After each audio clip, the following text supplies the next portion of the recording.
as of 4 in the afternoon ay huling namataan si Bagyong Jenny, 760 kilometers na lamang po sa silangan ng Aparis sa Cagayan.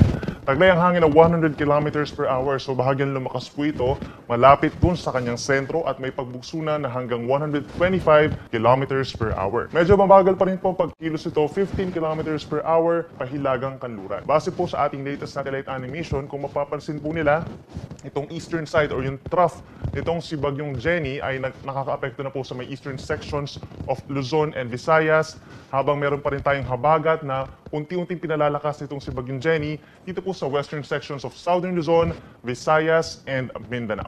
Base po sa latest track ng Pag-asa, inaasahan po nakikilos pahilagang kanluran pa rin in general simula ngayong gabi hanggang sa Tuesday itong si Bagyong Jenny. Mataas din po yung chance na ito'y maging typhoon na sa mga susunod na oras or by tomorrow, early morning. Inaasahan naman po by Wednesday and Thursday ay kikilos pakanluran or pakaliwa itong si Bagyong Jenny dun sa may northern part of Batanes, in between Batanes and southern portion of Taiwan, at lalabas ng Philippine Area of Responsibility pagsapit po ng Thursday ng hapon or maaring sa gabi at kikilos na papunta ng southern portion of China.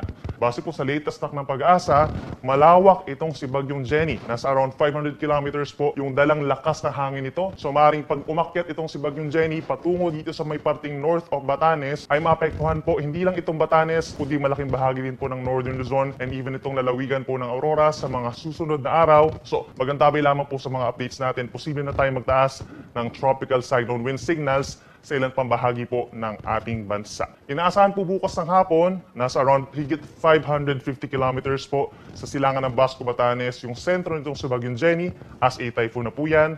Pagsapit naman ng Tuesday, nasa almost 400 kilometers na lamang po sa silangan ng Batanes. At pagsapit naman po ng Wednesday ng hapon ay nasa 220 kilometers na lamang po hilagang silangan ng Batanes ang sentro nitong si Bagyong Jenny. So ito yung Wednesday and Thursday, ito yung pinaka-crucial part, pinakamalapit yung sentro nitong si Bagyong Jenny sa malaking bahagi po ng extreme northern Luzon. Nandiyan din po yung tinatawag natin na cone of probability. So ibig sabihin, posibleng bahagyang bumaba or bahagyang umakyat yung sentro nitong si Bagyong Jenny sa mga susunod na araw. So patuloy po tayong magmamonitor. Possible pa naman po magbago itong official track ng Pag-asa regarding dito kay Severe Tropical Storm Jenny. Meron na po tayong nakataas na Tropical Cyclone Wind Signal number 1 sa lalawigan ng Batanes. So ibig sabihin po, on our first issuance, magbibilang tayo ng 36 hours or isa't kalahating araw bago maramdaman ng Batanes ang malalakas na hangin. So meron po tayo hanggang bukas na preparation time po.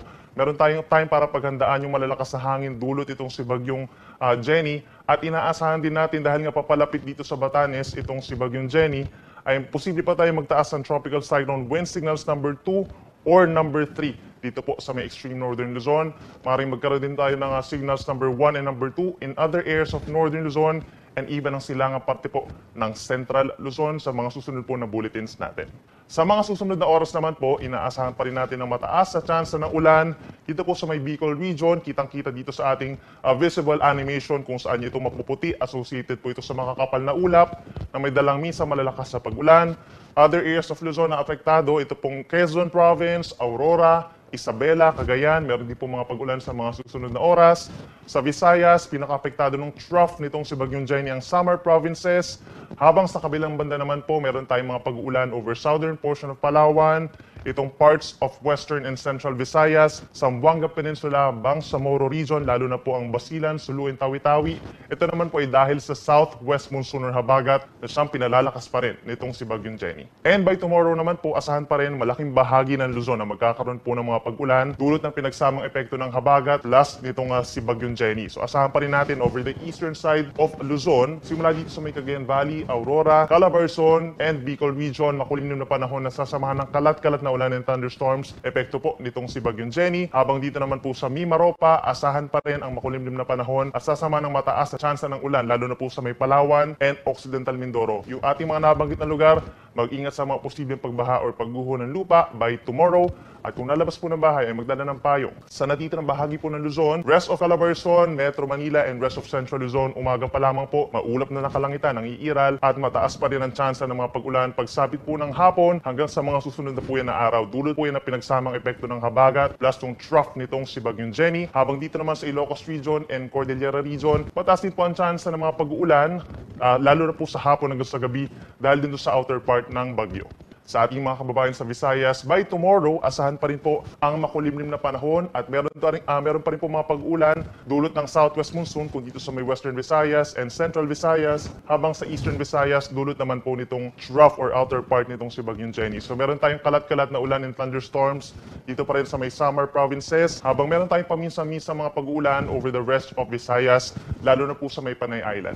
Dito naman po sa Zamboanga Peninsula, mostly cloudy skies pa rin tayo pero mas bababa rin chance sa mga pag-ulan umaga hanggang tanghali. Habang dito naman po sa rest of Mindanao, meron pa rin mga pag-uulan dulot po ng southwest monsoon or habagat na siyang pinalalakas itong si Bagyong Jenny, lalo na po sa hapon hanggang sa gabi. So mag-ingat pa rin po sa mga posibleng pagbaha, pag-apaw ng mga ilog at pagguho ng lupa. Kung lalabas po ng bahay bukas, magdala pa rin po ng payong. At bibigyan din natin ng diin itong mga lugar na ito dahil ito po yung posibleng makaranas ng mga pinakamalalakas sa mga pag-ulan sa mga susunod na araw. By Monday, October 2, asahan po yung 50 to 100 millimeters na ulan or light to moderate with at times heavy rains over Batanes, Babuyan Islands, Mainland Cagayan, and Isabela. Direktang epekto nitong si Bagyong Jenny, habang yung habagat po magdadala ng pinakamalalakas na ulan sa Occidental Mindoro, Palawan, and Western Visayas. Pagsapit naman po ng Tuesday, halos yung mga katulad ng lugar pa rin po dito sa may Northern Luzon na maapektuhan nitong si Bagyong Jenny, habang dito naman sa may Occidental Mindoro pa rin, Northern Palawan and Antique, patuloy ang mga pag-ulan pagsapit po ng Tuesday, epekto ng habagat po yan. At dun sa mga nabanggit natin na lugar, pinag-iingat pa rin natin na sila sa mga posibleng pagbaha, lalo na sa mga low-lying areas, pag-apaw ng mga ilog at pagguho ng lupa sa mga bulubundukin na lugar. At lagi po magantabay sa ating ipapalabas na rainfall advisories, thunderstorm advisories, and heavy rainfall warnings. Possible po yung yellow, orange, and red rainfall warnings po yan importante sa ating mga kababayan, lalo na sa mga estudyante. Para naman po sa mga gusty conditions o yung mga pabugso-bugsong hangin na nararanasan ng ating mga kababayan, ay ito po ay dahil sa southwest monsoon. Kung pag-uusapan po natin ang Mimaropa and Western Visayas, tonight and hanggang bukas, possible po yung mga pabugso-bugsong hangin, epekto ng southwest monsoon. At pagsapit naman ng Tuesday, patuloy yung mga pagbugso sa Mimaropa and Western Visayas, gayon na rin po sa Bicol region at malaking bahagi po ng Calabarzon. So hindi ito direct effect nitong si Bagyong Jenny. Para naman po sa mga pag-alon natin, sa ngayon wala pa naman tayong nakataas na gale warning or babala sa matataas sa mga pag-alon. But pagsapit po bukas, araw ng Lunes, possible na tayo magkaroon ng gale warning in some seaboards of Northern Luzon. And we're talking of 2 to 4 meters sa mga pag-alon dito po sa may Batanes at sa northern portion of Cagayan kabilang ng Babuyan Island. Kahit po wala pang tropical cyclone wind signal in some areas, kapag po meron tayong maalon na karagatan, possible po tayo mag-suspend ng sea travel, lalo na sa maliliit na sasakyang pandagat.